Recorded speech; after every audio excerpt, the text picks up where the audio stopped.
fights during the program. Once to start, and then once to conclude the program, and in between I'll be talking about cannons in the Battle of Kennesaw Mountain. Now when we are firing, and you hear the gunner give the command ready, you may want to take appropriate precautions for your hearing. Cannons by their very nature are quite loud. So at this time we'll go ahead and get started with our first firing. Gunner, commence firing.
That was actually a half charge.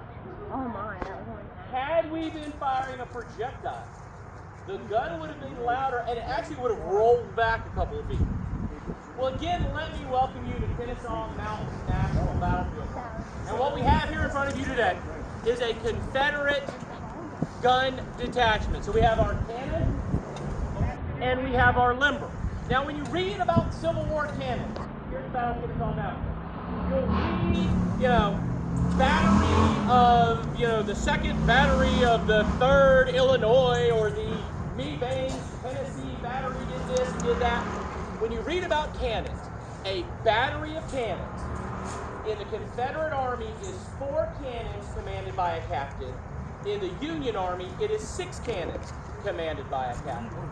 And there were lots of cannons here at the Battle of Kennesaw Mountain. On the Union side, the northern side, there were a little over 250 cannons.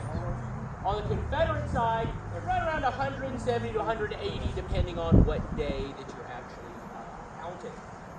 Now, with Kennesaw Mountain, with the Battlefield Park itself, we are created to commemorate the 1864 Atlanta campaign. Now, when I say campaign, that means series of battles leading to a goal.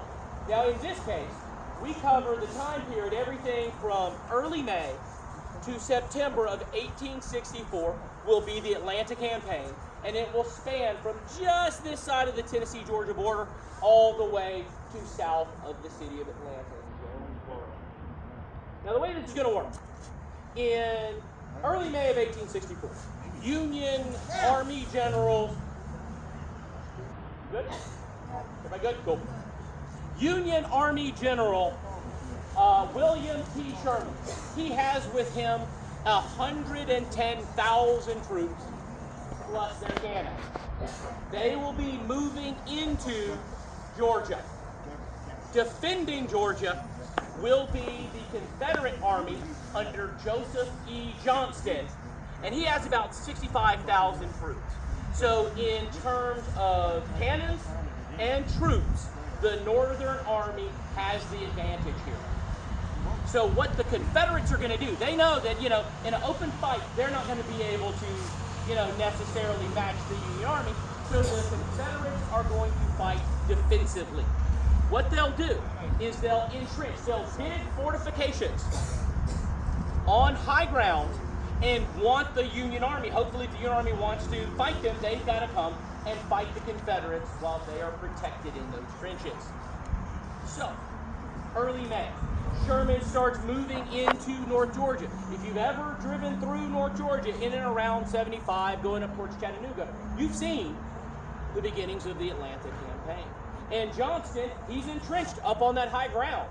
And Sherman, he comes up, he sees, oh, hey, the Confederates are up there. And he's like, I don't want to attack this. So what he does is he starts going around the Confederates to try and get behind them. And what he's aiming for is the Confederate supply line. You see, the Confederates, their supply headquarters is in Atlanta, where the Union armies is in Chattanooga. And the railroad is the key to this whole thing. It is the same rail path today that it was during the Civil War. So as the Union Army tries to get around, they want to get that supply line. Well, Johnston's up there. He sees, there goes the Union Army. I'm not going to stay here. And so he's going to retreat. He's going to find the best hilltops in geography he can, entrench on top of those. Sherman comes up, sees those, goes around those. And throughout May and into mid-June of 1864, you have a lot of this move and counter-move until they get here to Kennesaw Mountain. Now, the reason why we have the Battle of Kennesaw Mountain is actually quite simple. The Confederates get here, put cannons up on top of Kennesaw Mountain. Well, with cannons up on top of Kennesaw Mountain, you control the railroad that is just across what is now Old Highway 41. If you stay here long enough, you'll hear a train go by. Still heavily used today. So Sherman comes up to this position, he sees it, he's like, well, okay, let's do the normal dance here. He starts moving around the Confederates. But now Johnston, he realizes, whoa, I'm getting kind of close to Atlanta. We need to kind of, slow this down a bit. And instead of retreating, what he's going to do is take literally a third of his army, one of his corps, under the command of John Bell Hood. He's going to move them from his right side down into the city of Marietta, and he's going to extend his line instead of retreating. And what the hope is for Hood, what he wanted to do, is as he's moving along the Powder Springs Road, he thinks he's going to surprise the Union Army and catch them while they're on the move, hopefully winning a big victory for the Confederates. So on June 22nd, 5 days before the Battle of Kennesaw Mountain, General Hood will viciously attack elements of the Union Army down at the south end of the park, about 8 miles from where we are, at what's called the Battle of Cold Farm. Well, instead of catching the Union Army on the move, he's actually going to catch them ready for him. See, some of the Confederates had gotten captured. And they said, oh yeah, we're with Hood's Corps, and they immediately start entrenching, and there are about 1,000 Confederate casualties down there, and these are casualties that the Confederate Army can ill afford to lose. But Sherman does stop going around the Confederate line. You see, his supplies are up here at Kennesaw. They're coming from Chattanooga. He's unloading them at Kennesaw. It's called Big Shanty at the time. And Sherman's like, well, I'm having a hard time getting supplies, 10, 12 miles down where the army is because of the weather. Mother Nature always has a say in every battle. And one Confederate general by the name of Samuel French, we have his jacket in our museum if you want to see it. Samuel French, he said about the weather, he said, it rained for 40 days and 40 nights, and the ark, it rested upon the Kennesaw Heights, for that is surely where we are all floating. It had rained so much before this battle, the roads were very difficult to move along and move supplies along. So Sherman decides, you know what, let's do this. Let's set the battle now. Let's go ahead and destroy the Confederate Army before they get into Atlanta. So he sets the date for June 27th, the morning of June 27th. Well, it had stopped raining, so it had been raining for weeks before the battle, and we're now in June in northwest Georgia. Yes, it's going to be hot. Ridiculously hot and humid.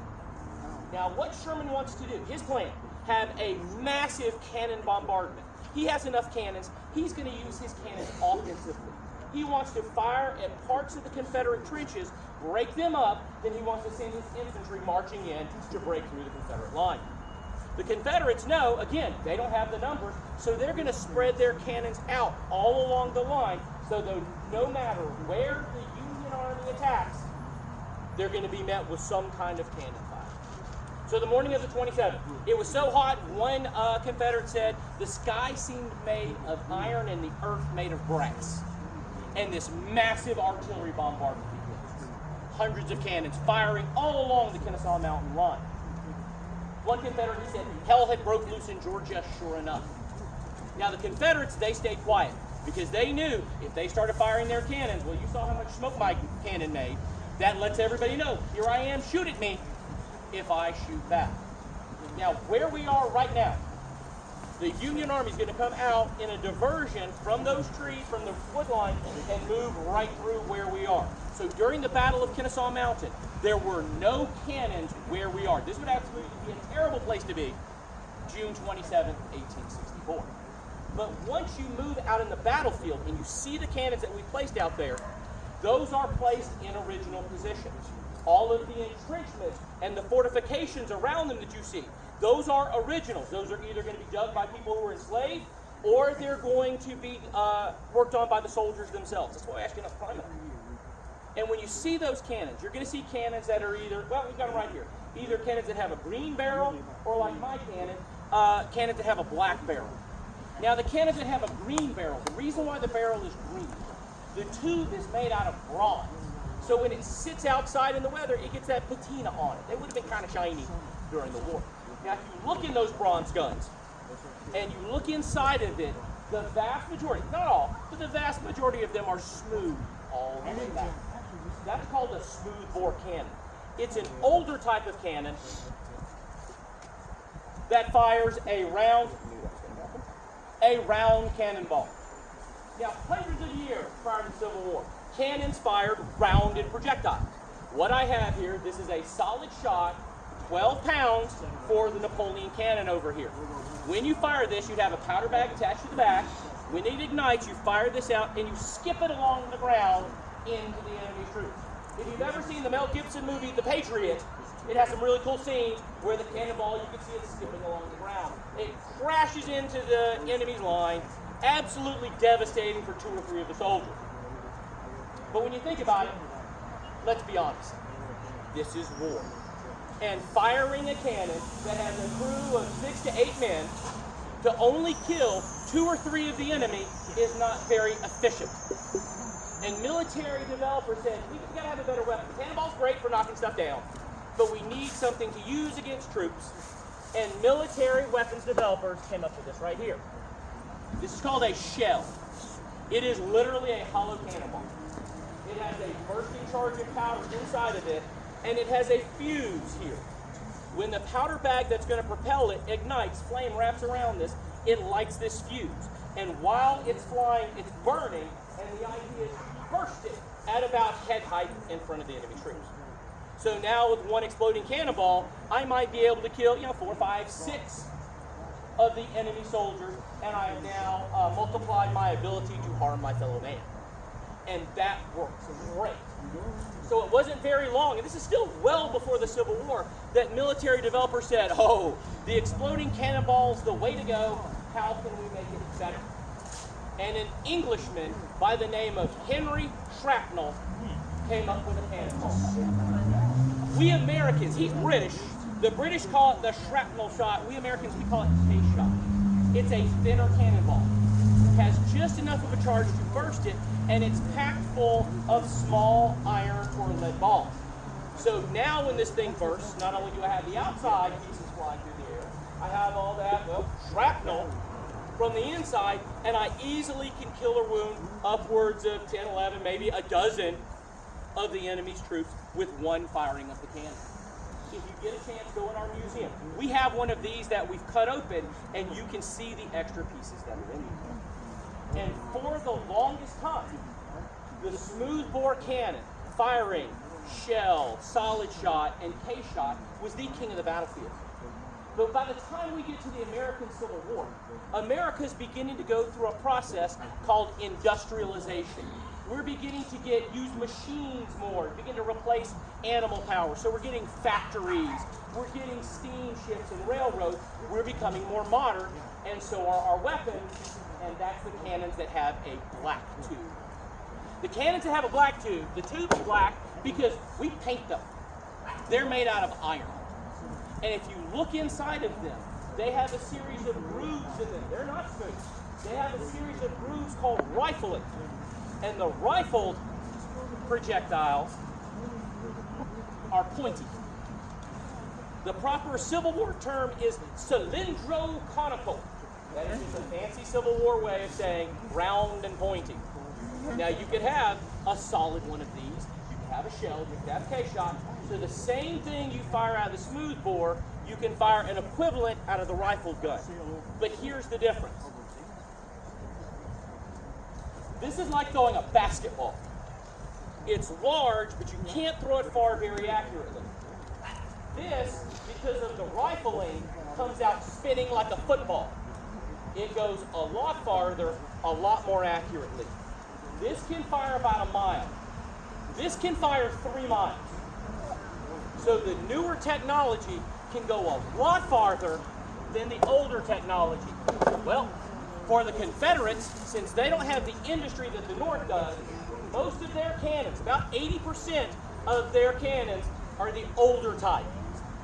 The Union Army, since they have the industry base, they have a lot more modern cannons. About fully half of their guns are of the newer rifle type.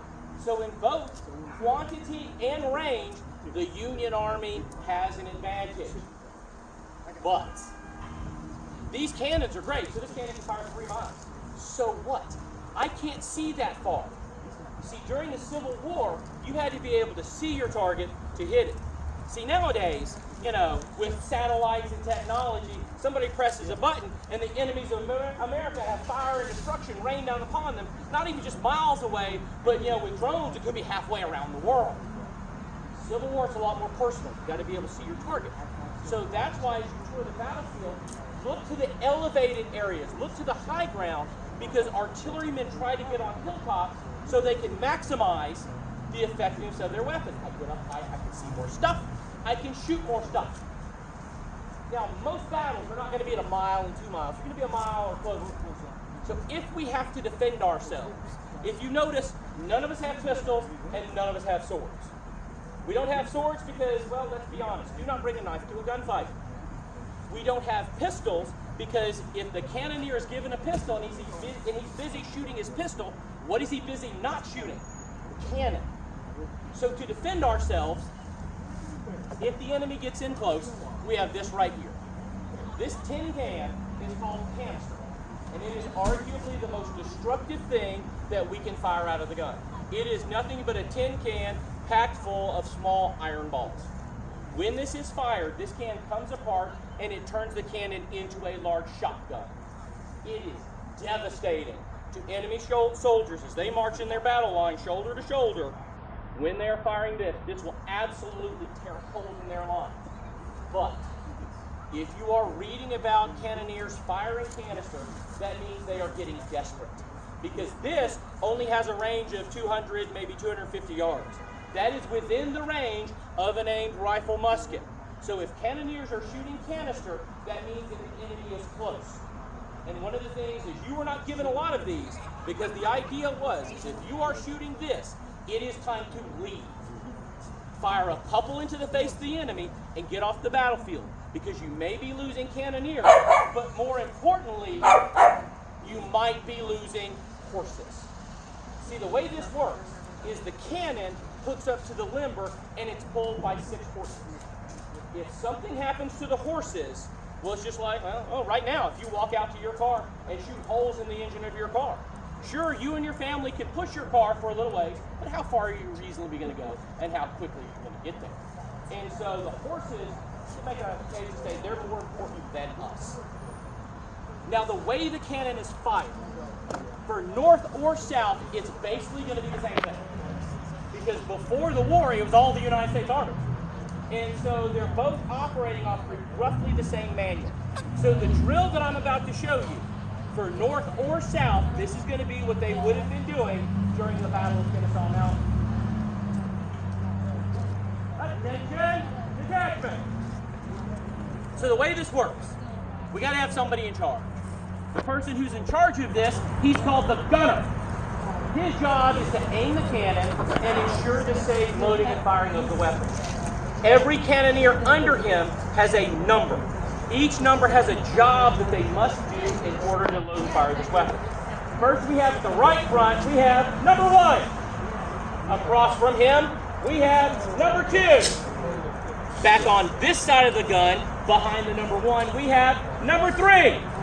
Across from him is number 4.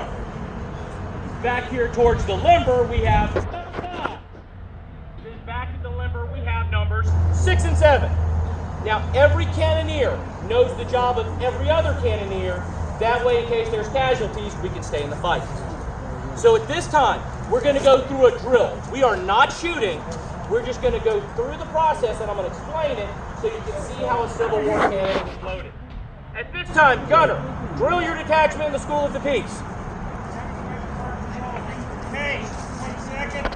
So the gunner has called for case to explode after 1 second. Number 1 steps in and starts sponging. He's cleaning out the sparks left over from the last time he fired. Number 5 has gone back to the limber to get the ammunition. He's going to take the ammunition up to the gunner, show it to him, make sure it's what he called for. Number 2 is going to take out a powder bag, place it in the gun. Number 1's going to ram it. Next, number 2 is going to place the projectile in the gun. So it takes 2 rams to load this gun. As number 1 rams, number 5 goes back to get more ammunition from the limber. As number 1 steps clear, number 3 goes back to assist in aiming the cannon. Remember, the gunner's got to be able to see his target. Now for the command ready, they're going to ignite the cannon. They use a small T-shaped device called a friction primer that's attached to that rope called a lanyard. Number 4 is going to stretch that lanyard out. A gun is fired. A good gun crew was expected to be able to do that drill 3 times a minute. Now, it's pretty, my guys, no problem. But understand that north or south, they're doing that drill under the absolute worst conditions that we can ever imagine.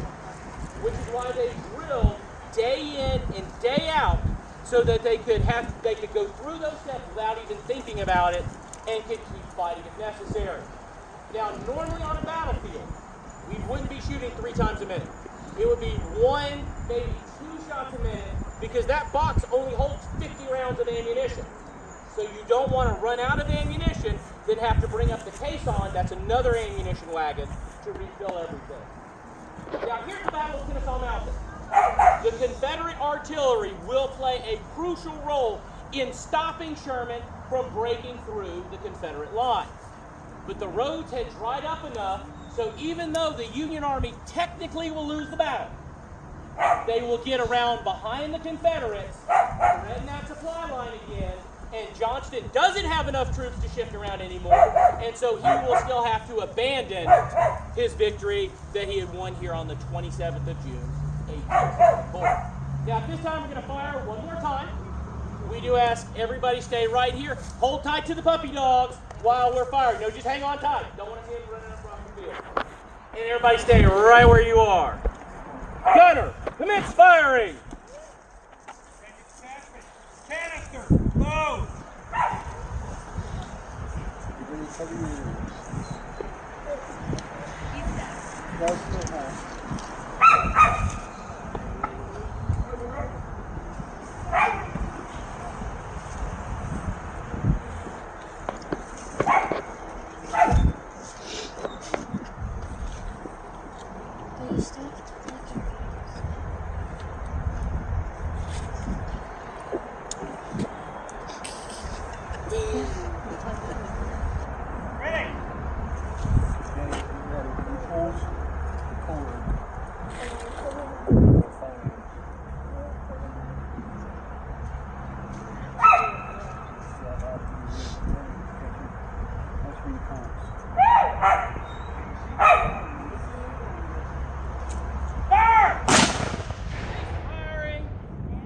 Guys a hand. They've done a great job here today. Now, before you leave, we need to ask something of you. We're the National Park Service, and the National Park Service, we're in the business of being around forever. And the way we can do that is through your help. And I can't say it any better than Union General after the Civil War, a guy by the name of General Joshua Lawrence Chamberlain. At the park at Gettysburg, he said something, I think it works here. He said, in great deeds, something abides, and on great fields, something stays. You are on one of those great fields. And without the Battle of Kennesaw Mountain, Kennesaw Park would not exist. This would be a subdivision. My locals, you know that's the truth. Just look around you. So one of the best ways you can help preserve this place is just bring people out here. Learn about it. Oh, there's the train. Never fails, always during one of our programs. And learn a little bit more about the Battle of Kennesaw Mountain, because just with appreciation, that can really help us learn that. Other than that, folks, if you've got any questions, I'll be up here to answer those. Other than that, thank you for attending our program, and have a wonderful day here at Kennesaw Mountain.